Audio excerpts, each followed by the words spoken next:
Hi, everybody, and welcome to the Monday edition of Boohead Radio. I'm your host, a big and furry bovine. Joining me are two people so far. You never know who might jump in later. There's Steven from Texas and Rick from Ohio. And Rick's got his Cleveland Browns hat on. He's not ashamed. Well, the hat was hitting my forehead so much it always looked like a train was coming towards me, so I thought I better dim it down a little bit. Well, I'll tell you something. You're proud to be a Cleveland Brown, but there are a couple of players on the Cleveland Browns who are not so proud to be Cleveland Browns. We'll get to that in just a minute. We've got a brouhaha developing with the Cleveland Browns, and something's got to give. It's interesting. I'll start out the program this way, giving you this little piece of information to prove that it can be done. The Tampa Bay Buccaneers fired defensive coordinator Mike Smith on Monday, one day after yet another stinking 34-29 loss to the Atlanta Falcons. Linebackers coach Mark Duffner will serve as the interim defensive coordinator for next week's game. Duffner was the Cincinnati Bengals defensive coordinator in 2001 and 2002 when large reptiles crawled on the face of the earth.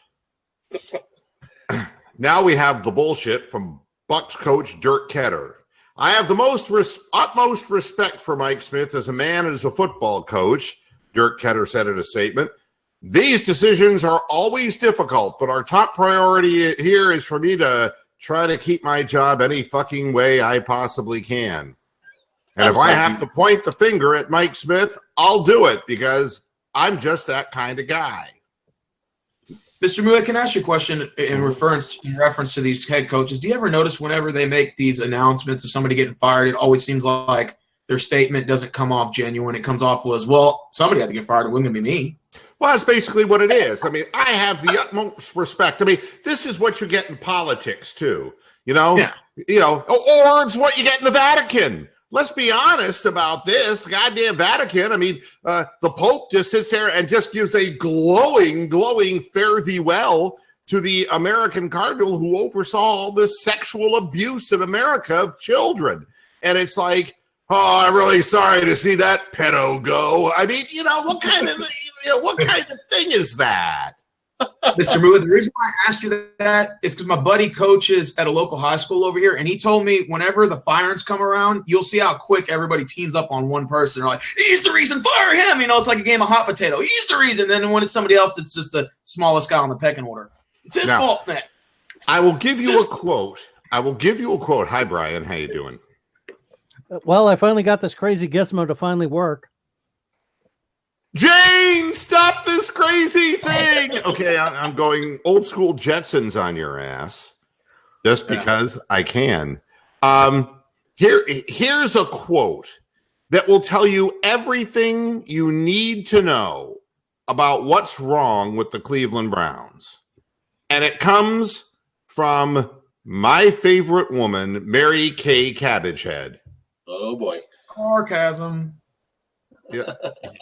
Hugh Jackson said, we do need to get Nick Chubb more carries. Now, what an epiphany.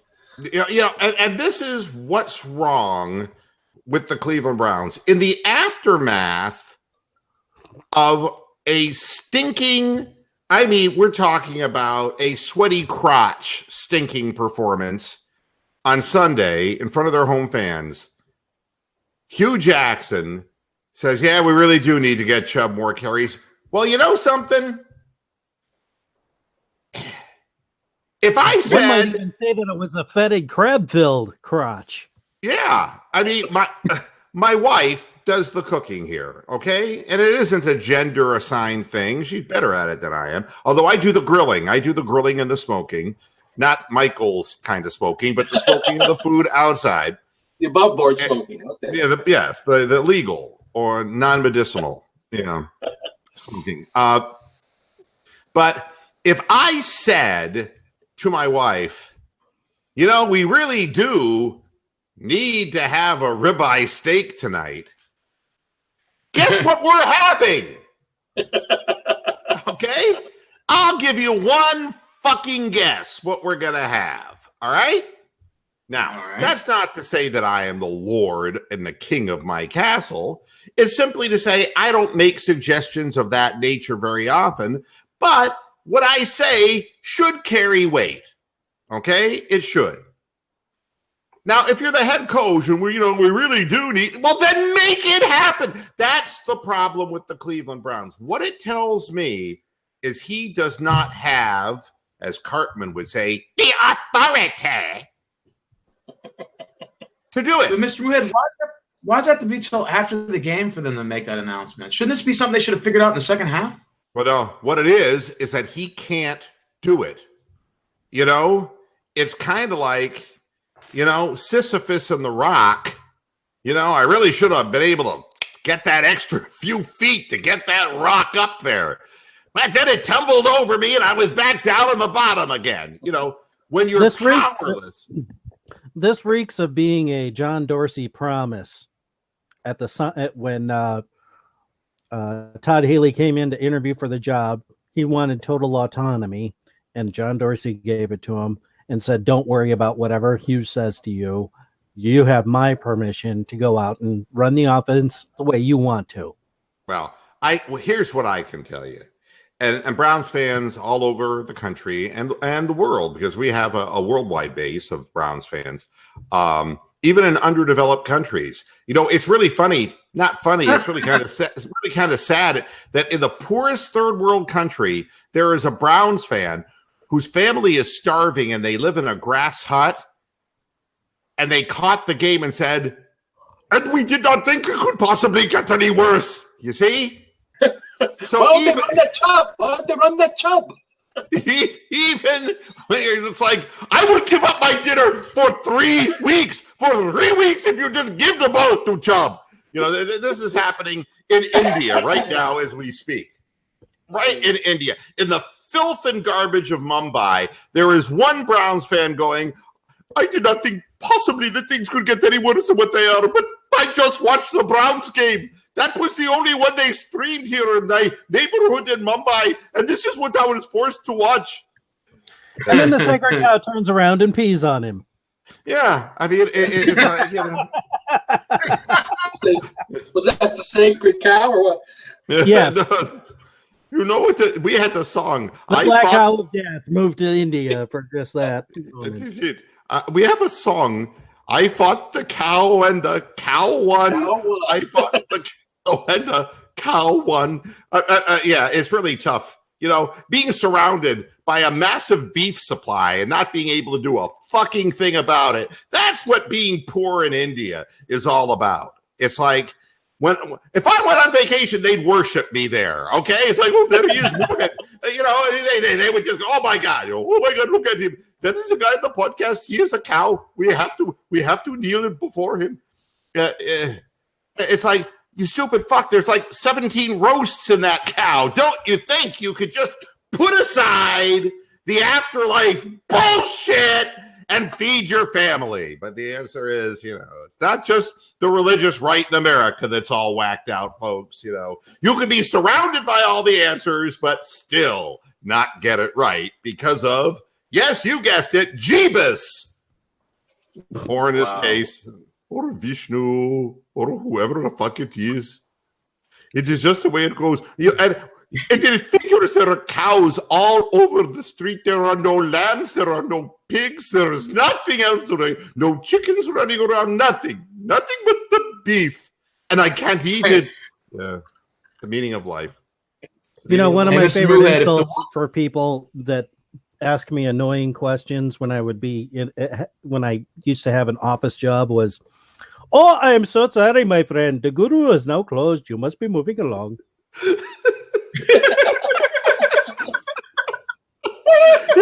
No, here's one that I love. It's the Indian doctor. You ever go see an Indian doctor? Yep, yeah, my all mom the time. has one. Yeah, Indian doctor. Here it is. He looks at you, puts the stethoscope, puts it on your chest, and goes, "You are very, very sick, my friend." That doesn't tell me anything specific. Yeah, well, at any rate, so here we are. And the Cleveland Browns and their head coach have no idea basically why Chubb's not running. It's because of Todd Haley. And what this tells me is that Hugh Jackson has no control over Todd Haley. But it also tells me that Todd Haley has no control over Hugh Jackson. All right? Or Todd Haley. Or his bowels. Or his bowels or anything else. He doesn't have control of anything. Except pitching the ball out at the goal line. He seems to have a real steady, firm grip on that. So calling it reverse on your own 5-yard line? Wouldn't it be like the antithesis of business if the owner of the business had a 50% say and his employees had a 50% say? It's like, how come we're not getting anything done? I don't understand.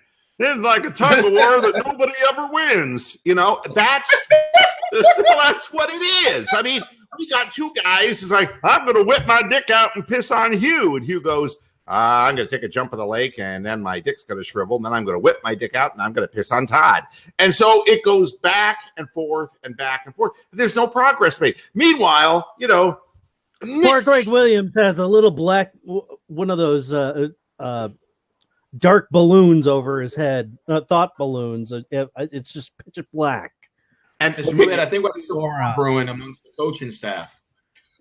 Well, the other thing, there's Nick Chubb, Nick Chubb, meanwhile, is atrophied. Okay?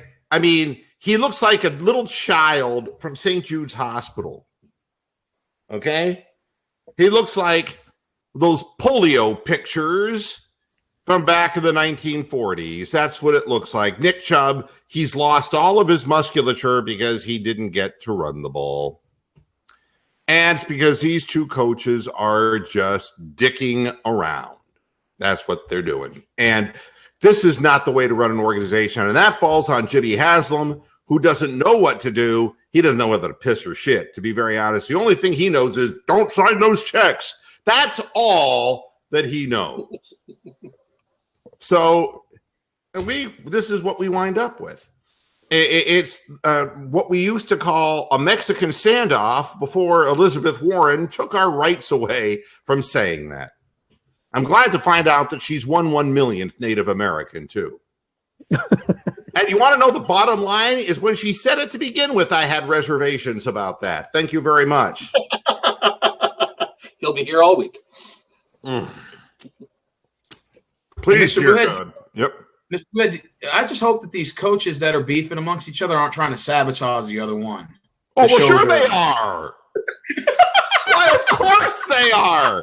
What else would they be doing? They're certainly not trying to win, predicated on what I'm seeing. Here's what we found out today in the latest, and as the world turns. So Zane Gonzalez had a slight tear in his groin muscle that he incurred warming up before the Saints game. Ooh. But he said it didn't affect his kicking, so he didn't tell anybody. And then he proceeds to miss his next 3 or 4 or whatever it was. All right, but it didn't affect his kicking. All right, so Zane Gonzalez, it isn't an issue, and I don't want to make Zane Gonzalez jokes because he's going to be healed in a couple of weeks. He went up to see Ernest Angley in the Grace Cathedral, so he's going to wind up healed, and he is going to have the opportunity to latch on with another team. But who in the hell wants somebody who doesn't tell anybody that there's something wrong with his leg? To me, it would be like Pavarotti not telling the promoter that he had a tumor in his throat. It's like, hello, that's what you do for a living. Yeah. But in our world, the head coach doesn't know. And the head coach can't get Nick Chubb more carries, and the head coach can't stop the goofy plays at the goal line because he doesn't have the authority. Now, I wanted to check with some people who I trust. And there aren't any, so I couldn't do that, folks. No. That went by the boards. No. I talked to a number of people who I do trust. And none of these jokers are going to be back. None of them. This is it. This is a one and done, folks. And in order to buy a little bit of patience from Cleveland Browns fans, please understand that when we see a wise general manager not giving either man authority, it's because neither has any authority, and it's because he didn't want Hui in the first place, but he wanted the job. He wanted to be able to pick the talent for the Browns, to build the enterprise up around him. And then, and I already know, I don't know who, but I do know that he has his head coach, and it's going to happen next year. It is done. It is written. It is carved in stone. And with that head coach will come a new offensive coordinator. And the reason I was really pressing people on this is because the aftermath of this game, I mean, Jarvis Landry stormed out of the locker room and didn't talk to the press. He didn't have a word to say. Now, you know, what is bothering him? Well, I think it probably has something to do with the fact that he told the Browns, you know, you got to go out and you got to get my buddy, ... Dez Bryant, because Dez could really help the Cleveland Browns. And, you know, and what he's seen is basically, well, he didn't see Rod Streeter. Rod Streeter broke his neck before he really had a chance. Before we had a chance to say, God, he sucks, he broke his neck. It's a horrible thing. Streeter's gone for the year. But the Browns did nothing to make the wide receiver situation better. And it's funny because the press is saying there's something wrong with the chemistry between Baker Mayfield and Jarvis Landry. And it's like, yeah, it's called 3 defenders. Yeah. God, you can't be so fucking stupid that you don't see what's going on. You can't be that dumb. Preach. So, yeah. So it isn't. Don't let Mary Kay Cunt turn your head in the wrong direction with fake news. It is not a chemistry issue between those two players. It is an issue that goes straight up to how serious the Browns are about making Jarvis Landry the player that they said they wanted him to be when they paid him a multi-year deal. That's the first thing. And what it's also about is about the play calling in general and about the entire offensive system. Jarvis Landry is pissed off. Duke Johnson is pissed off. And I found out today, so is Baker Mayfield. But he's not, because he's a rookie, going to say anything. He's going to take the blame himself, and he's going to take the bullet for the team. And it's wonderful. He's not using the ankle as an excuse. He's a leader of men. That's a great thing. But they're all pissed off because they keep getting scripted plays that are downfield throws and nobody who can run the fucking pattern, and none of them can catch the fucking ball. And that is why it will all be torn asunder. And we're going to have the talent, and we're going to, and you know, just stop and think. When Marty Schottenheimer was basically the offensive coordinator of the Cleveland Browns, and it's nothing, you know, and I miss Marty. Marty was a good enough fella. I mean, although I would kill somebody who made me wear a tie, but still, Marty at least got us in a position to lose agonizingly in the playoffs. But when he was the offensive coordinator to start things in 1985, boy, was it a boring offense. Are we going to hand off to Mack, or are we going to hand off to Biner? And we're going to let the young quarterback throw the ball, or aren't we? And we're going to, yeah. And then all of a sudden, when Lindy Infante came in, bada boom, bada bing. I mean, the leap that you saw from 85 to 86 with Bernie Kosar was like geometric. You're going to see the same thing with Baker Mayfield. It's unfortunate that we have to sit through this year, because it's kind of like, going to a restaurant and they have your favorite dish, but they only serve it in these minuscule portions, and you can't get more than one of them. And that's kind of what wins are going to be like for the Cleveland Browns this year. It's deja vu all over again. No, it's deja vu, because I've been doing this for 15 fucking years. All right. Austin wants to know in the comment section, should you guys consider getting Amari Cooper? No. You know, he got knocked out in the game against Seattle. He's got a concussion, and I read on the website that I think they want a first-round draft pick for him. Yeah, they're going to concussed. Thanks, but no thanks. Yeah, they're going to, and he drops the ball too, which makes him attractive to the Browns. Yeah, right. That's right in our wheelhouse, isn't it? Yeah, want to say hi to the people in the chat room because, Rod for Sooners, should they go get Odell Beckham? No, because you know something?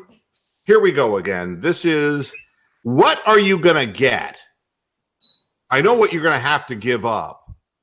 And I would, if I'm just going to teach somebody a new offense, I might as well go at this point. We're so far into the season.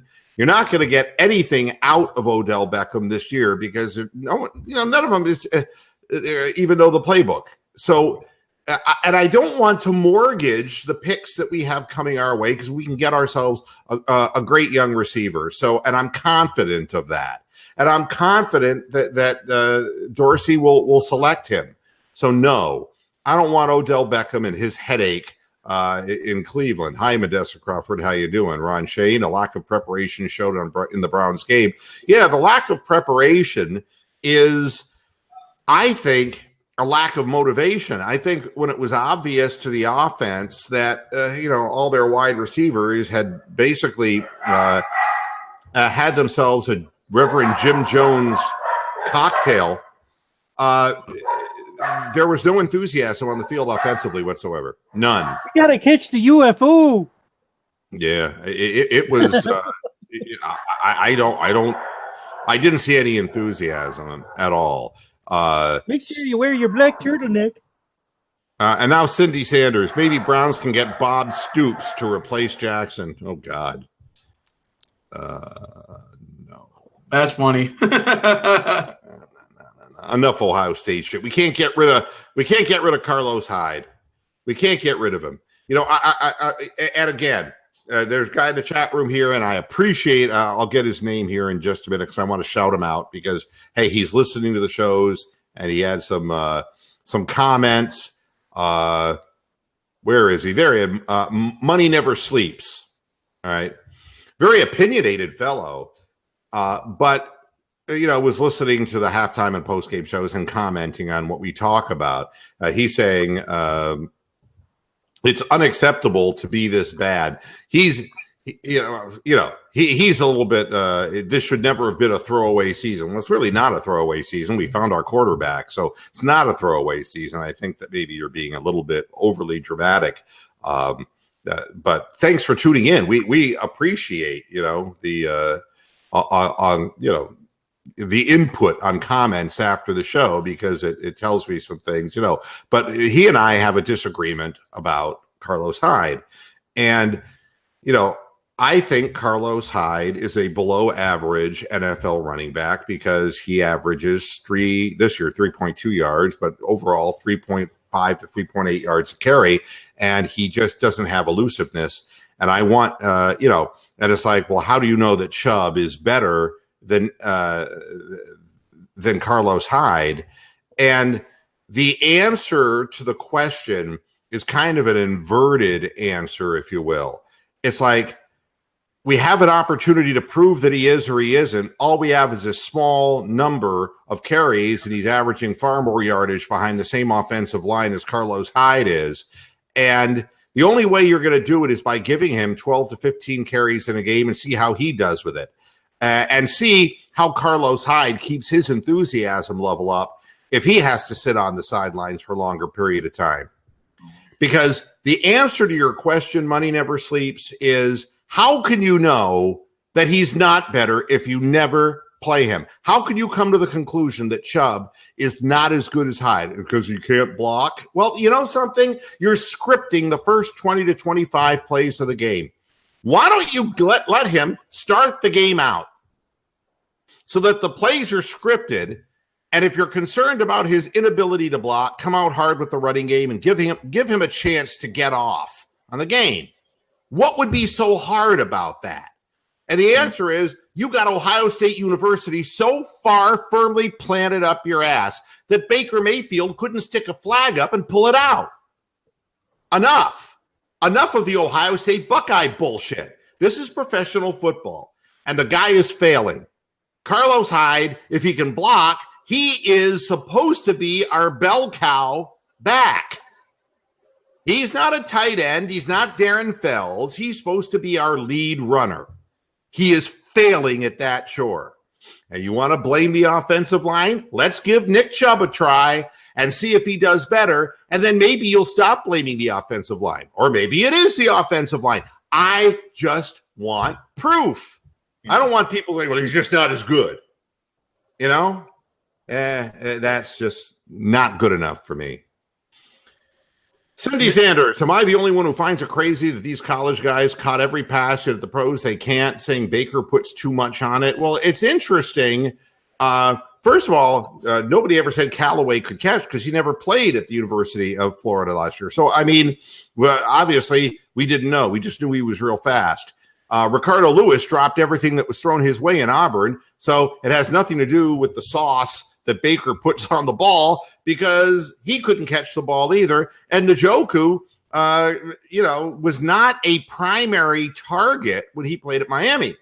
Consequently, we had drafted high a bunch of guys who there was no proof that they were able to catch. I think that you do need to get acclimated to the way a quarterback throws the ball.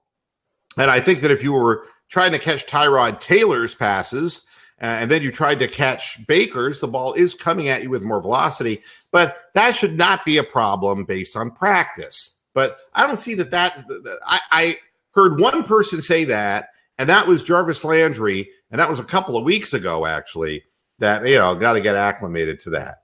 As far as Ratley is concerned, that was a touchdown pass that he let slip through his hands, And later he went up and got one, all right? And he got crushed at the 1 yard line, but he still caught that pass that was also high, and he caught that with his hands. So, and by the new rules, that was damn near an illegal hit. Well, who knows what an illegal hit is? Yes. Before I forget to say something, and everybody, if anybody has anything bad to say about me, it's basically that I fucked their wife. That would be the first thing, okay? The second thing that they would say is that he has this delusional belief for some reason that the referees are fixed in this league. 100%. Now, let's take a look at Cincinnati and Pittsburgh, a game that we have an interest in from the standpoint that, and I wanted to see Cincinnati lose, but legitimately, do you realize 7 yards downfield, the Steeler was blocking the guy. He never ran a pattern. The guy never ran a fucking pattern. In fact, before the snap, Antonio Brown moved right as close as he could to him. So the guy, the officials saw the play as before the snap, what it was going to be. And he just snow plowed the guy 7 yards down the field. And it's like, oh, we missed it. And then they look up, Hail Rudy! Hail Rudy! Just like the Trumpers do. Hail Rudy! Where's the $1 million, Donald? Who cares? Who cares? Right? To be fair on that, he should pay 1,024th or whatever her Native American. He shouldn't have fucking said it. He shouldn't have fucking said it. And you want to know something else? Elizabeth Warren should never have taken that test. That is the dumbest thing you can do because basically you're telling Trump that he baited you. And it's weak. And it's not the type of thing that presidential material does. I would never vote for that mean-mouthed woman. Never, never, never, never. Elizabeth Warren is a sack of shit. She's an attention seeker. Yeah. This is, so, what does it prove that she's 1 millionth Native American? In her feeble mind, you see? You see? Fucking moron. Fucking moron. You want to beat Donald Trump? A baseball bat. That's how you beat Donald Trump. You're not going to beat him by reacting to every little silly thing that he says because anything's likely to come out of his mouth. So, at any rate, I digress. All right. Which is just the opposite of Michael Moore, where anything can't escape his mouth. Yeah, let me tell you something. I knew him. He was a friend of mine when I was in Flint, Michigan for years. And he's a different guy now. He's not the same guy he was. You met him? Maybe he drank the water in Flint. No, so did I. Oh. Mr. Moohead, you should have said that out loud. No. Mr. Moohead, now that we're on the topic of Baker Mayfield, or we're going to go to that eventually, what did you think about his injury occurring? Something about the first down marker. We talked about that, me and Rick. Yeah. It was like Holiday on Ice. He hit it and he slipped. And what happened, that's not where he tweaked the ankle. What happened is he slid on that orange film, if you will, that designates the marker. And he went from that. You know what it would be akin to? It would be like, did you ever play with one of those? Watch it. No, watch it again. He slipped on the actual upright. The guy had dropped the upright thing that they hold up. Yeah, that's right. It's an orange, a little flag. Orange and white stripe. Yep. Now, slid right across like a slip and slide. But they also have exactly what I was going to say. Imagine if you, and every kid did this, they set up the slip and slide like an idiot on their driveway, and then, of course, all good things must come to an end, and they would slide right into the pavement, and they'd end up with a big strawberry across there, like, Mom, this toy's dangerous, and so, but that's what happened to Baker. He slid on that, and then his foot caught on the edge of where it looked like the grass and the sideline kind of come together, and that's where he tweaked it. So and he rolled it, and it obviously hurt. But he's lucky he didn't break it, because if something would have happened seriously, he was out for the year. How would that affect the NFL in terms of their official and equipment and everything? Like, because that would have caused his injury. It's always after the fact anyway. It was like, remember the guy in the minor leagues, the third base coach or the first base coach got hit in the head by a line drive, and so he died, and so then they all have to wear helmets now. Actually, the pitchers are required to wear that funky hat also. Yeah, I mean, and it still hit him right in the face and kill him. I mean, I don't know what they're going to end up with hockey masks out there. God only knows. But the first and third base coaches with the helmets, it kind of looked like the short vocational bus that we used to have at home.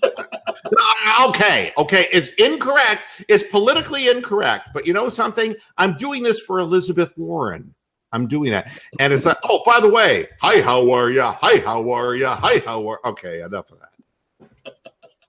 Ann Coulter had a great line. She said that the Indians wouldn't even have Elizabeth Warren as on bobblehead night.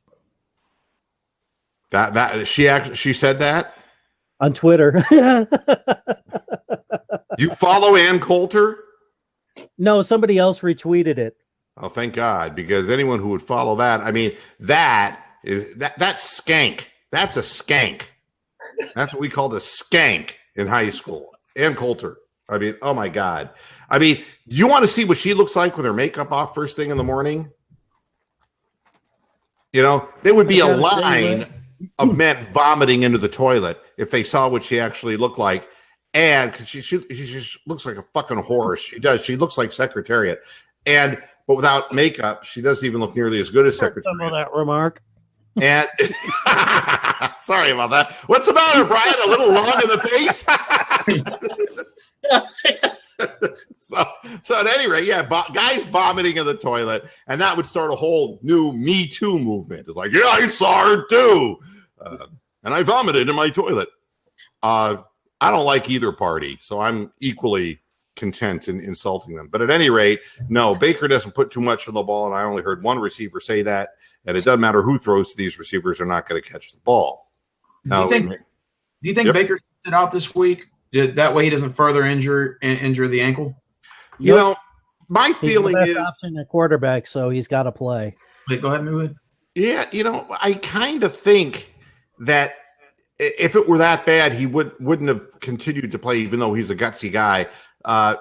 I've seen LeBron James tweak his ankle and tighten up the shoes, and what they usually do is they shoot them up with anti-inflammatories, and they and range of motion exercises, and that would not and then tape him up and all that.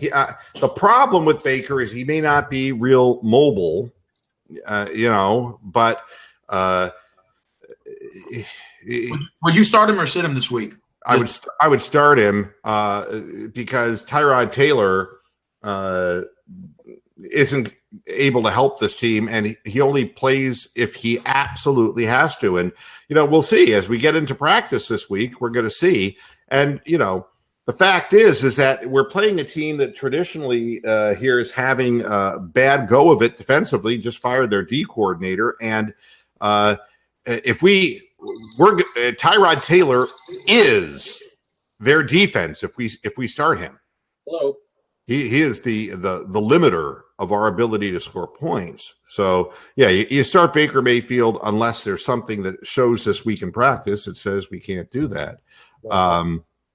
Hey, that and Drew Stanton hasn't had any reps at all since I don't know the last preseason workout. Yeah, I mean he's there just to hold Baker's hand. Austin DeGray is saying, well, then who should they get? Hey, Moo, I got a quick question for you. I mean, regardless of how... Oh, wait, I have to answer his question. Who should they get? And the answer is new head coach, new offensive coordinator, and not worry about wide receiver. At this point, the more games we lose, the more justification there is to fire Way, and we'll all be happy. Go ahead, Michael. I was just saying, regardless of how thin we are at receiver right now, I was thoroughly disgusted, and I know I expressed it earlier with how I thought John Dorsey allowed his ego to get in the way with releasing or trading Josh Gordon. What do you think about that? I mean, are you not – I know you were kind of okay with it, but, to see them hand the Chiefs their first loss, he was a big part of that. What do you think of the way that was handled? And we surely miss him now, right? No, I don't miss him because he didn't want to play in Cleveland. And it's obvious he didn't want to play in Cleveland because, this whole nonsense about the hamstring and all that he came in and started crying about to the Browns literally before, the game. He stood us up so many times that, I really wanted to see him. We were talking about an 8-ball. I really wanted to see him go away, and I don't really care about the New England Patriots. I don't care whether they win, whether they lose. I don't care about that. I don't want that guy on my team because he's a bad influence. And, when you take on other guys in the draft who are guys like Desmond Harrison and guys like Callaway who do have a little bit of trouble in their past, and they always find that guy. We don't want him. I mean, we'll find a good receiver in the draft and we'll be fine. We'll be just fine. You think it was smart to give him to New England and not like a bottom tier team to get something, maybe even if it was a little less value? Do you really believe, after everything you've seen with the NBA, Major League Baseball, and professional football, that teams... I mean, do you really believe that the teams decide this shit? True. I mean, it's New England and Pittsburgh, isn't it? Yep. Every single good thing that can happen, every call, every bit of publicity, it's all good shit. Quarterback could rape women. Hey, he's a Steeler. Look, do I think it was smart to give, you weren't going to get anything for him. And that's the funniest part of it. After the Kyrie Irving thing, where there was nothing wrong with Kyrie Irving and we couldn't get anything for him. We couldn't get, only one team bid for him. Now, how is that possible? Right. How is that humanly possible? And the answer is, as Lady Gaga would say, he was born that way.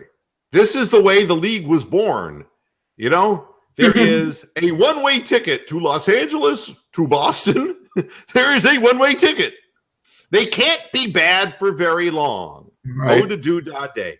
That is the history of the NBA. Yeah. That's like if James Harden turned into Josh Gordon and then the Rockets are willing to trade him and Golden State's his only suitor. Oh, we'll give you a second round. We'll give you 2 first-round draft picks for next year. Yeah, I mean, it's like, what do you want to do with Boogie? Where do you want to go? And it's like, well, I could get a multi-year probably, but I want to solidify that by having a year at Golden State. And it's like, yeah, right. They all end up going to the one team, and didn't matter how bad Jeannie Buss screwed up the Lakers, and it's not done there yet, because once they see that Lonzo Ball really plays like an amputee, once they see that, they're going to need more players there, and they will get them next year. They will get another big time free agent, and that's the way they'll get them. The Lakers got time. Remember, you mentioned that previously months ago. You said the Lakers had what the Cavs didn't have. They have time. They're not rushed to win a championship. Yeah, LeBron gives the Cavaliers basically 1-2 years at a time and says, win now. And he gets to Los Angeles like, we can build. Yeah, you can build your production company. Go away from me now. I cheered for you. You delivered for me. We're even. I'm all good with this. But now you stay in Los Angeles and you ingest the smog and pray to God that little Bronny doesn't end up with lung cancer. Okay? We're done. We're done. Fair enough. Or becomes a wino. What? Or becomes a wino. Yeah, there's always that possibility too. Money Never Sleeps is saying 3.3 yards and 75 yards a game isn't a productive running back in the NFL. Trent Richardson was just like that and got traded. So why does Hyde get a pass on his garbage play? I'm a big Chubb fan. Oh, I thought Money Never Sleeps. I got you wrong, buddy. I thought that you were – maybe it was somebody else in the comments section who was pimping Carlos Hyde. I'm sorry, buddy. Yeah, and that is what it reminds me of, is Trent Richardson. It reminds me of a guy who – there are plays that I see yards being left on the field with Carlos Hyde, for sure. For sure, cuts that aren't being made. He gets to the line and then runs right into his blockers. That is exactly right. Richardson 2.0. You know what it reminds me of? Every running back I had when I played that vibrating football game when I was a kid. That little cotton football underneath. That little cotton football underneath it. That's right, the little felt football. You remember that? It's like your mother going, turn it off.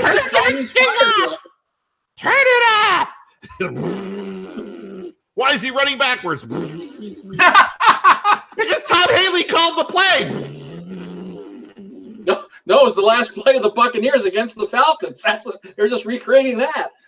God damn. You're talking about that electrical thing, right? Where you put the football players on there, you turn that damn thing on. Oh, yeah. They never run in the direction you want them to. They run fucking backwards, and it's a safe run. Carlos Hyde. It's like you have a big hole that you got, and the guy just runs into the backs of his own players. He's Carlos Hyde. You literally have to set those guys up, and as soon as you turn it on, the whole offensive line runs towards the safety. I'm like, where the hell are these guys going? Well, we didn't have video games back then. Fortunately, back then, they didn't have the referees. They'd be throwing the flag each time for illegal motion. Number 72, again. No, you know what it would be? It would be like this. It's the new video game, Real NFL Live. And people going, I want to be the Steelers or the Patriots. Well, it can't be worse than this. It can't be worse than that soccer thing where you have the little pugs on the side and you got to move the soccer guys and hit the ball. Oh, the little lateral side to side. Foosball. That's what I love that. The hockey too, but the foosball was good because foosball actually it was great exercise for masturbating. You stop and think about it. It's right like, the rest. Yeah, that's right. There was a purpose behind that when you were kids. It's like, I got necks. Yeah. You had air hockey for your elbows. Yeah, and the hockey game. Do you remember the USA-USSR hockey game that was in arcades back when we were kids? It's like, oh, say does that Star Spangled. That's how the game began. It's like, Jesus, it sounds like Bronx singing the national anthem. Jesus. God damn. It's a goddamn Quaalude game. Was the game You know. How was the gameplay, Mr. Moohead? Was it any good? On the hockey? Yeah. It just like foosball, kind of. It's kind of like you're going from row to row, and so there it didn't really capture the whole spirit of a game that was supposed to be played on ice, you know. But back then, I mean, you know, it was either that or playing the Rocky pinball machine, or you know, or Space Invaders, or things were, you know, we were wowed back then. Yeah, that's right, right. We were wowed by that shit. You know, my generation was like the original Star Wars game.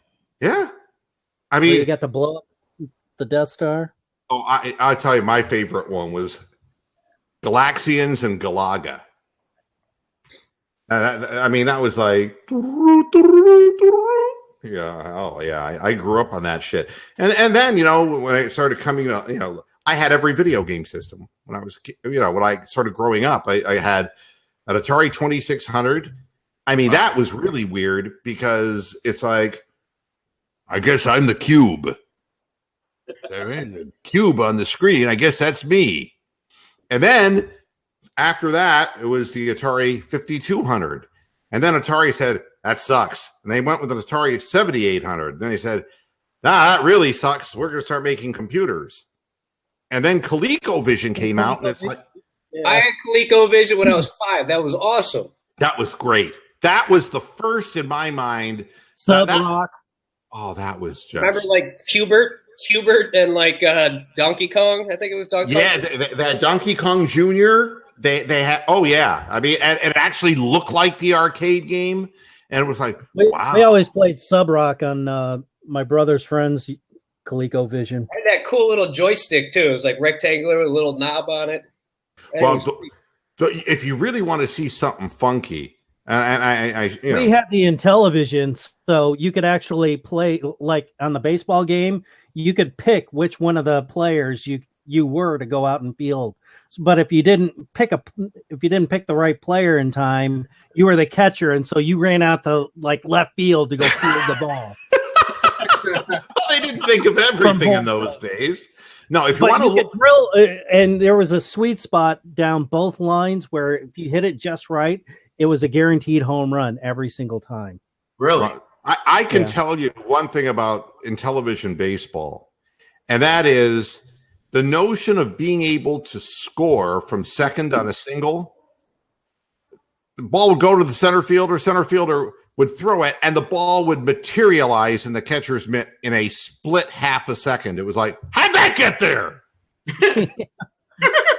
It was like fucking Scotty beamed the ball up to the catcher, and you know, he's like, why did I run? God damn it. Yeah. Now imagine going from that game to the one that Nintendo had, RBI baseball, where the whole fucking team moved, and it's like, how in the hell am I supposed to field anything? Now, if you want to look something up, guys, and we have to go on and talk sports here, the sports action controllers for the ColecoVision, it was toward the end of the life of that product, and you got to look it up. Just look it up, Stephen, online. The sports action controller for ColecoVision. It came packaged with a Buck Rogers video game. Nice. And it allowed you to play Rocky Boxing and a few other games. That was the weirdest controller I have ever used in my life. The sports action what? Sports action controller for ColecoVision. Oh, my God. All right. At any rate. Let's see. So who should the Browns hire as coach? You can ask Dorsey that. He's already hired him. But he's not going to tell you that. General Dog, I looked up soft in the dictionary, and there's a picture of Hugh Jackson's dick. Boy, we're really getting personal here in the chat room, aren't we? Must have just walked out of the lake then. God damn. We got a mean crowd here in the chat room. God damn. Amsterdam says, I hate Ann Coulter. All right. That controller kind of looks like a TV remote / early version of the telephone. Yeah, I'm telling you, that was the weirdest game controller. Yeah, share the image, man. If everybody, guys, look that up. It's the weirdest thing you've ever seen in your life. Amsterdam saying Hugh should wear a pith helmet. Yeah, maybe he'd pith himself. God, I have to do this because people take the time to make these comments, and a cow it's like a shooting range. I have targets that I can aim at. Hyde won't get less carries till Hyde gets hurt. Simple as that. Well, money never sleeps. We might be able to help that along. Might be able to accommodate him. Yeah, maybe we should, at practice, put a bunch of those little orange flag things that Baker slipped on every time Carlos gets the ball. All right, here's money never sleeps. Let's be honest, the entire O-line would be second stringers on other teams, including overrated Batonio. Well, I'm not going to get down on the offensive line until I start seeing a cogent sequence of plays that are schemed properly. These plays are not schemed well. And Brian Baylark says Chubb has way more big play capability than Hyde. Yeah, and Hyde has 5 years and counting in the league and proof that he doesn't, He never ran the ball as far in one carry as Chubb has in his 12 carries this year.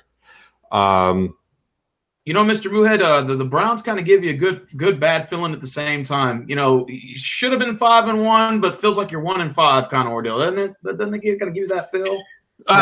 No. What it feels like to me is what I said in the beginning of the season. But we got our hopes up, and which is more than Hugh can do with his dick. But we got our hopes up, and we suddenly were in a position to have a winning record, and people start saying, we might challenge. For the division and all of that. And like I said, we did what we were supposed to do to get more talent on the defensive side of the ball, but the offense lagged behind. I'm thrilled we got our quarterback, but we obviously don't have a full complement of what we need offensively on this football team. And it really, and especially when injuries come, and it's coming hard at linebacker, it's coming hard at wide receiver, it's going to affect this team more dramatically than it's going to test a veteran roster where it's really next man up instead of next child up. And we really don't have a lot of depth on this team. So, no, I'm not negative that way about it because this is kind of what I knew, but it was disappointing that we played. What's more disappointing to me is that we had no energy and we didn't give effort, and even the players after the game said that they were lacking effort. And when that happens, we know that the problem is motivational. We know the problem is inside the organization, it's the coaching. So, but we know why. Yeah, many people were claiming right at the beginning of the game, you could see that the energy was sucked out of the building, literally, or at least it felt that way. Something happened, and I can't know what that was, but something happened that brought this group of players down in a big furry hurry. I don't know what it was. Hopefully this is just a wake-up call that, better now than later. I mean, I think they were feeling themselves way too much. They were listening to all the pundits in the media. And, even though we are short at linebacker and receiver, I still see them bouncing back. I mean, I thought they were going to make the playoffs, but doubtful now. But I still think that was just an anomaly with how poorly they played yesterday. And we're going to have to move Kirksey, inside. Yeah. And by the way, Avery, the reason we didn't hear his name, there was nothing wrong with him. He wasn't hurt, but he was not statistically in the game. He did not make a tackle. I never saw him. No, yeah. I did not see him. He's a big guy too. You think you'd notice him. Number 55. No, wasn't there. I didn't even notice him. Now, you want to know what the funniest part of this is? I mean, not funny in the sense of, God, this is going to be gut-wrenching, so funny that you're just going to vomit all over yourself.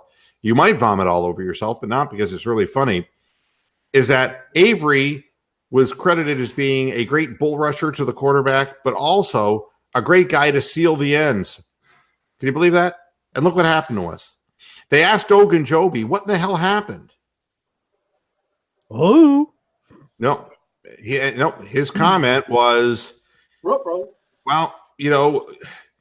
if they get you leaning in the wrong direction, they kind of got us leaning in the wrong direction. And it's like you were biting on everything. You were overly aggressive, and they blocked you into oblivion.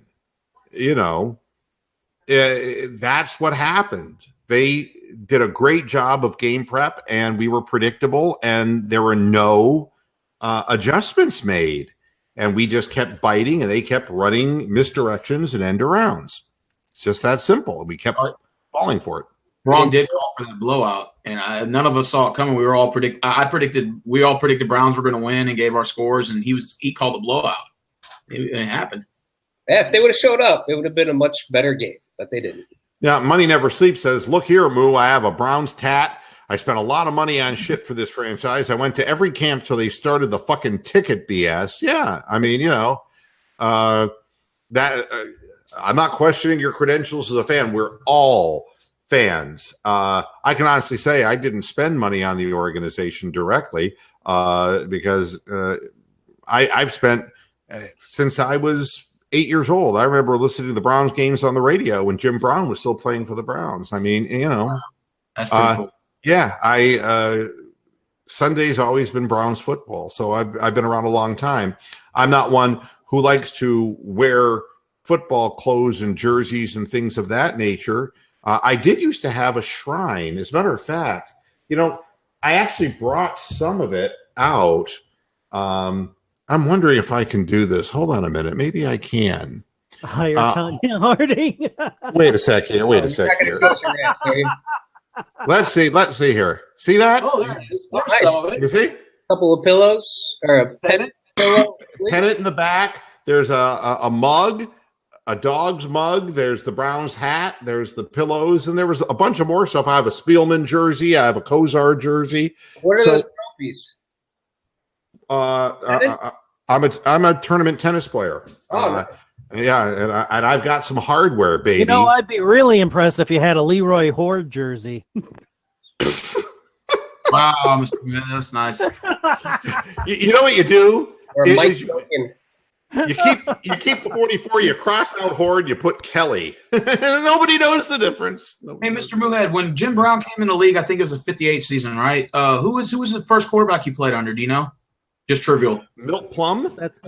Does that Might sound have right? been it, yeah. That when was did Otto Graham leave? Say what? That was Otto Graham. Was it Graham first and then Milt Plum? Graham played till about 60? I don't know that he actually in that American Conference. I don't know if he made it into the 60s. He played for Syracuse for 53 to 57. I know that. Yes. Well, Jim Brown started in 58 and he remained after until 65 and 66, and then he'd gone. But I don't remember. I just remember that Milt Plum was the quarterback for the Browns before Frank Ryan was the quarterback. Yeah, for the Browns. Dr. Frank Ryan. Yes, and see, from my childhood, I can tell you that Frank Nanowski was the backup quarterback for the Browns. All right, or Jim Nanowski. I'm sorry, Jim Nanowski. Yep. Ernie Green ran with Jim Brown, I believe. Number 48. He was paired up in the backfield with Jim Brown, and of course Paul Warfield. Gary Collins. Gary Collins, number 86. Well, Marion Motley was on the team when Brown was drafted. Number 76. Big running back. Big guy. We're talking, 66, right? Yeah. Then he became a movie actor. Yep. Yeah. So I remember all the guys kind of from the championship kind of period of time when which went back, going back to 1964, 65, 66, 67. And then the quarterback, then Bill Nelson became the quarterback of the team. Yep. Yeah. And former Steeler became a Browns quarterback. And then, of course, the whole Mike Phipps debacle. And then Phipps and Sipe and Sipes and Phipp. And then Phipps went to Chicago and Sipe became the quarterback. And I'm trying to remember Dr. David Mays was a backup quarterback behind Brian Sipe in the year that Sipe got his shoulder separated by the Steelers. Yeah, I've been around a long time, Money Never Sleeps. So I feel you here. I feel you. We're all frustrated. Rushing seasons? Say again? Did Jim Brown have any 1,000-yard rushing seasons? What do you mean, did he have? Oh, how many he had? How many? He would get over 10,000 yards, didn't he, in 9 years? Every year. 12, I think. Every year he had 12,000 yards in his career, and he played 9 years. 9 years. Oh, wow, okay. And there were only 12 game seasons back when he played. Yeah, there's only 12 games. Yeah.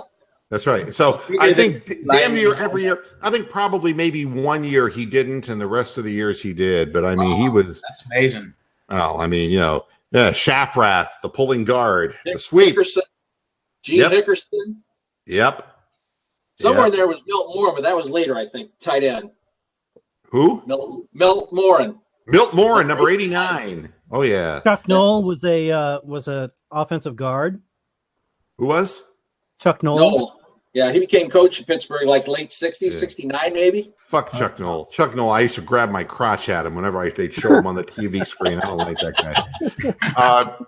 Yeah. But no, I mean, we're all frustrated. We've all supported the team, and finally, his final comment here, money never sleeps, because I'm giving him his he says, I'm trying to see what he said because I just lost it. Gosh darn it. Just tired of being tired with the dumpster fires year after year. I got married on September 10th and always went to the home opener, always lost. Makes for a shitty celebration for anniversaries. Yeah, poor guy. Jeez. I know. Rained on my wedding day. And you know what the worst part of it is? When you're a Browns fan on your wedding night, you don't even score. Oh. Thank you. Or you get a challenge flag from your wife. Upon further review. Have a replay on that, please. Let's look at the film. Unlike Way Jackson, she can actually find the challenge flag. Yeah, right. Mark Jones has asked me a question. Hey, Moo, don't you think the Cavs would have been better off breaking the team up and getting draft picks? They look like an 8th seed team. They're not an 8th seed team. They're not going to. I mean, to believe they're an 8th. I mean, look, the Pistons are way far ahead of us. I mean, they've got Blake Griffin, they've got Drummond, and if Reggie Jackson is healthy right there, that's like a big three compared to anything we have. No, we're not going to even be 8th. I saw that the guy from Cleveland.com, he said they were going to be 37 and 45. I'll eat my dog's crap if they win 37 games. I mean, let's be honest. All 25, maybe. Hey, yeah. We're going to hold to do that. What's his name? Aaron Goldhammer on 850. He had to eat horse poop because I don't know what he said, but they brought it in and he ate crap out live on here. What was this? This is local Cleveland radio. Just about a month or so ago, he ate horse shit. Yeah, well, once people see how bad Jetty Osmond is, turning the ball over, putting the ball on the floor, and not being able to shoot, people are going to realize that it's like, no, we can't shoot. We're the gang that can't shoot straight. We're not going to score points.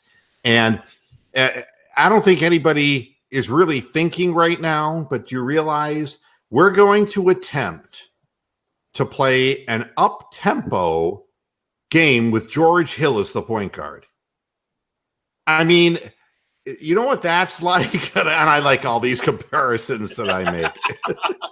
No, what's like trying to win the Daytona 500 with a 75 Buick Estate wagon with 2 blown cylinders. No, it would be like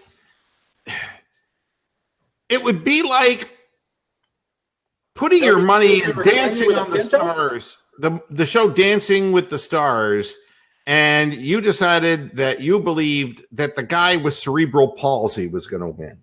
Okay, it's not gonna happen, folks. George Hill is like the pillar of salt.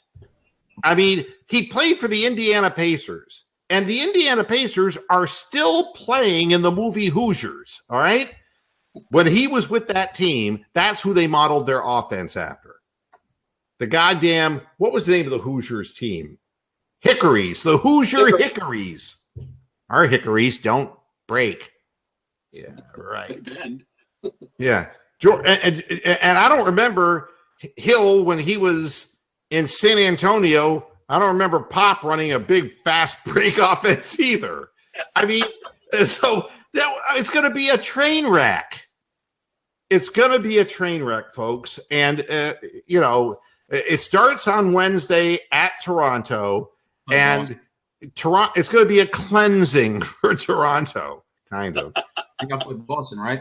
until they lose in the first round of the playoffs again. But it will be a cleansing of sorts because they'll beat the Cavaliers by an excess of 20 points. And now Larry Nance Jr., we signed him to 4 years, $45 million. He's hurt. And I'm telling you something about Larry Nance Jr. He's a really good guy. He really is. But he's injury prone. And the reason he's injury prone is that when he was very young, not like young, like 6, 7, 8, 10 years old, he hit a growth spurt when he was in high school where he went from 6'2" to 6'9". Okay. Wow. And it was, and he has had extremity injuries ever since. And he's starting out this year. He twisted an ankle, and they're not sure if he's going to start or if he's going to even be able to play. He's not starting. Tristan Thompson is starting. They want more beef, they say, more muscle down low. Yeah. But they say that there's a good chance that he's going to start out the season sitting, and that means next man up is Ante Zizic. Now we're going to play an up and down game with Ante Zizic. It's like, can you see Ante Zizic after the game? Fred McLeod interviewing Ante Zizic, and it's like, so Ante, what was it like out there? I could not catch up to anybody. I was running. I felt like a hamster on treadmill. I could not catch anybody. You know. I run one way, everybody run the other way. What is this? It's like I go one way, they go the other way. Like, yeah. I was chasing moose and squirrel. Yeah, I mean, not going to work. Not going to work, folks. And there's your Bullock reference for the show. And you know that the Nets even won 28 games last year with a lot of effort. I mean, do you really think that Kyle Korver is going to be able to run up and down the floor with the second unit? I mean, he's going to need a lung transplant. And a lung transplant, and maybe a wheelchair. Yeah, and Channing Frye's not going to play. I mean, the Cavaliers don't. Do you think that what's the guy's name that we got from who played in Houston? Sam Decker. Do you think that Sam Decker knows where the ball's going when it leaves his hands? Nope. Guy can't shoot. I mean, we've got a bunch of guys who shoot threes who can't shoot. And it's I don't know. I think it's Dan Gilbert's ego there. Like, where you talked about he's going to get the Cavs at the AC just to prove to LeBron that he can do it. I think it's a sobriety issue. And he's losing. Okay, Gilbert's got an ego? I don't believe that. Yeah, Dan Gilbert. I mean, it's like you notice when they're interviewing him at the game, they put like 6 pillows under him to prop him up higher. Yeah, I think he has a bit of an ego. Yeah, it's the notorious Mr. Big. and I can't remember Mr. Big. That's from Rocky and Bullwinkle. Oh, yeah. They used to have just they'd have this 9-foot shadow, and then it turned out it was a light shining on a 2-foot guy. Yeah. With his metal munching moon mice. Mr. Moohead, is it a must-win for the Browns this week? The only reason why I'm asking because the gauntlet after that's pretty tough after Tampa Bay. You got Pittsburgh, Kansas City, Atlanta, Bengals, Texans. I mean, that gauntlet there is pretty tough. Well, I don't want to shoot you down here, Stephen, but this is a must-win week. That's Stephen A. Smith, Max Kellerman, ESPN, 47 meaningless talk show bullshit talk. All right, fair enough. Must win. In whose universe did anybody believe that the Cleveland Browns would be competitive anyway? So must win. There are some teams that get a little bit close. They were saying, God, look at Pittsburgh. They're sinking like a rock. And now all of a sudden they're just a game behind Cincinnati. Yep. No, it's not a must-win week for the Browns. You know what? The only must in the Cleveland Browns is effort, is to go in and to play with intensity and to play hard and to show that they can get themselves back up and out on the field and hitting and playing hard. That's it. What I would do if I were the Browns, knowing that Jameis Winston is starting, I think that what they should do is get a bunch of merchandise from the mall and place it behind every first down marker. And I think Jameis will run out of bounds to get the merchandise and steal it instead of the first downs. That's what I think. Buckets of crab legs every 5 yards. Mm-hmm. Back. Yeah. 5 yards back. Let them run backwards and get them. Yeah. I just feel from a confidence standpoint, if the Browns went 3-3 going into Pittsburgh, Pittsburgh would look at it a little bit more serious versus a 2-4 on a Browns on a 2-game losing streak there, you know? Look, Cleveland is going to be a team that if you don't play seriously, and the Ravens prove this, the Browns will beat you.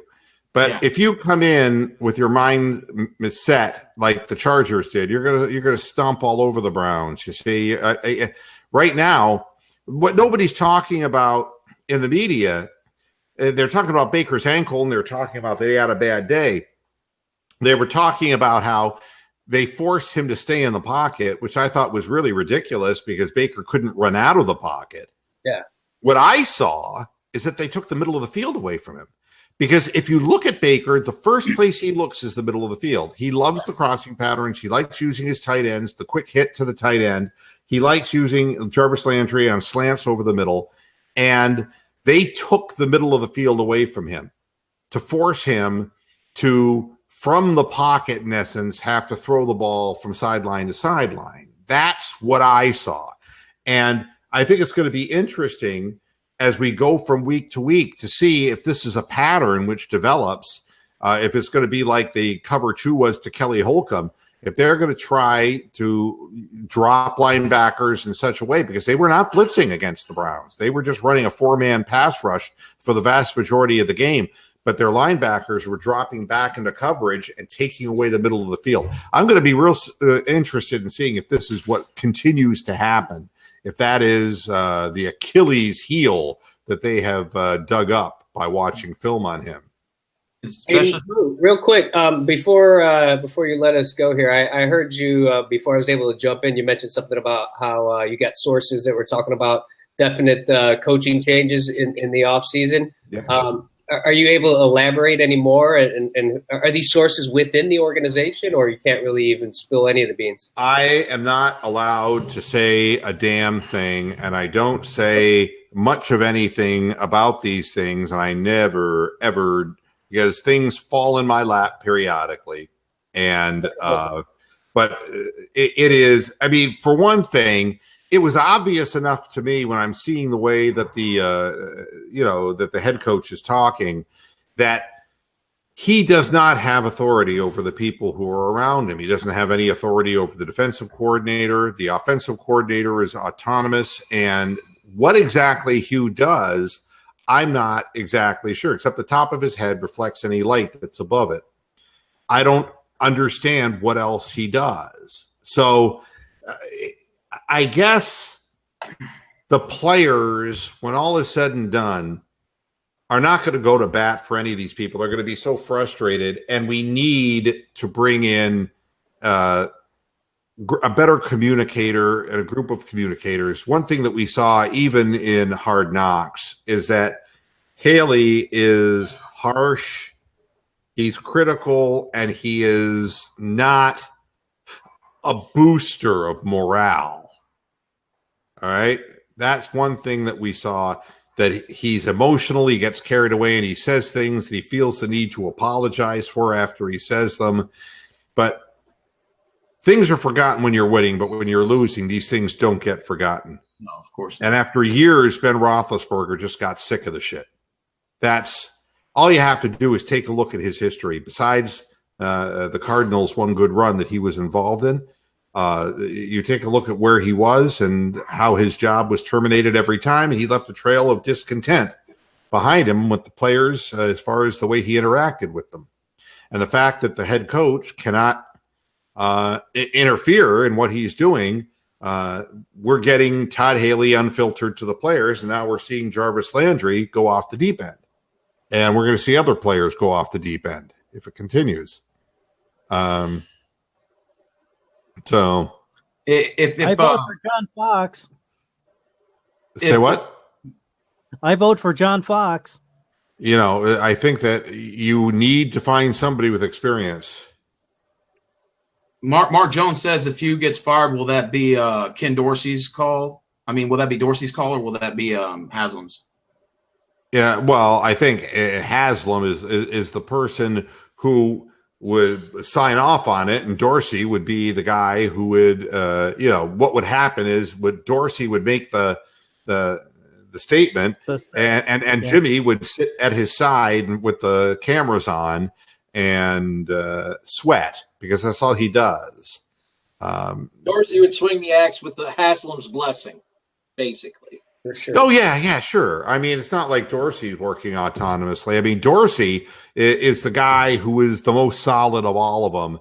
And, you're only as good as the last thing you said or did. That's always the history of all things at the top.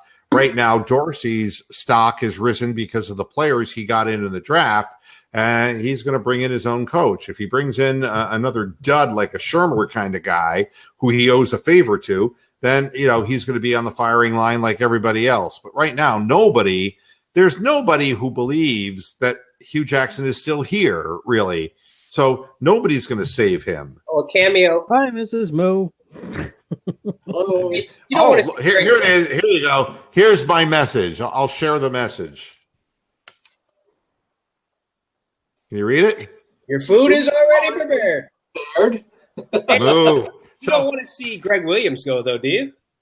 No, but I do want to see that if they continue running misdirection plays at the line and there are no adjustments, yes, maybe I will. Oh, he's got to be cleaned up. Just let it grow on me a little before I say yes. But no, I don't think his job is in danger. I think that Hugh and and Haley are really going to have a problem here, and they're going to be shown the door together. That is what I'm hearing. Both of them. How about wow? Yep, gone. How about Amos? Would Amos be in that group as well? No, well, there ain't no new head coach coming on who's going to keep that bum. I mean, you got to remember that when you're a head coach, I mean, from the moment you're hired, you're going to be fired. That is really the truth. Yeah. So you're going to bring your people in. The one thing that you're never going to do, and it's what never made sense to me about this Huey Jackson thing, is that why they kept Huey when he was clearly not the choice of Dorsey, and we've speculated as to why that is. But they're going to bring they're going to bring in their own guys, and no coach is going to allow himself to walk into a situation where he's not in charge of his show. And they're not going to have an autonomous this and an autonomous that. Lindy Infante was about as autonomous a guy as Marty Schottenheimer would permit, but nobody believed. Everyone knew that Lindy was preparing to be a head coach, which failed, of course, in the long run when it went down. But Marty was in control of that thing. I mean, that was, and Infante was a kind of a difficult man to work with, to be very honest. But Kozar and Infante were on the same wavelength, and it worked. So, how did they get it to work out then? If you said he was an impossible guy, if Infante was impossible to get along with. Well, because Kozar was about as coarse and abrupt a young quarterback as you were going to have, but he he understood what Infante felt he was too smart for the room. That was Lindy's problem all those years ago. And because of that, he came off as arrogant to people. But Kozar bought into the concept and understood it and executed it so well that it was really something to behold. And I think that no head coach is going to come into a situation like the Cleveland Browns now without having their group of people in tow. And a defensive coordinator, if the team, if a game, was like an aberration that we just saw, and we have a good rest of the season defensively, they're not going to replace Greg Williams. But a coach who comes in is going to have offensive credentials. And that means he's going to have an OC background. And it also means, if not that, a head coaching background where he has had access to offensive coordinators to hire. So It's going to be a package deal when it comes in. Yep. Bring in Sean Payton. There were those rumors he was going to part ways with New Orleans last year. That'd be great. Bring him in, reunite him with Greg Williams. Probably a pipe dream. Possibly, or it could be the start of a whole new bounty scheme. Yeah. I don't know. I'm for it. Hey, I left that question for the Joe Thomas show today.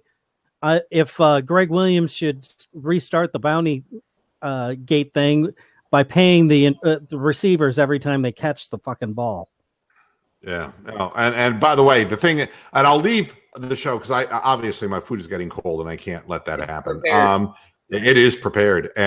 Is the Steelers are crying about Vontae's perfect, and I just want you to sit back and think about that for a moment before you eat your dinner, so that you'll regurgitate your meal. The Steelers complaining about Vontae's perfect. That's almost as sickening as Elizabeth Warren declaring she was part of the Wounded Knee thing. I mean, it just makes me want to vomit. All right, guys, you were great as always. All four of yous. Mr. Moohead, shoot me a score for that Cleveland-Toronto game real quick before you get out. Just throw 2 numbers out. I don't care. 110-88. God damn. God damn. Mr. Moohead, I just want to say thank you very much. I know I was late to the party, but thank you very much for having us on. It was a very, very good time. All right, guys. Thanks for tuning in, everybody out there in Moo Moo Land. We'll be back again Friday with another edition of Moohead Radio. Until then, hasta la vista, Pastor Heads. Good night.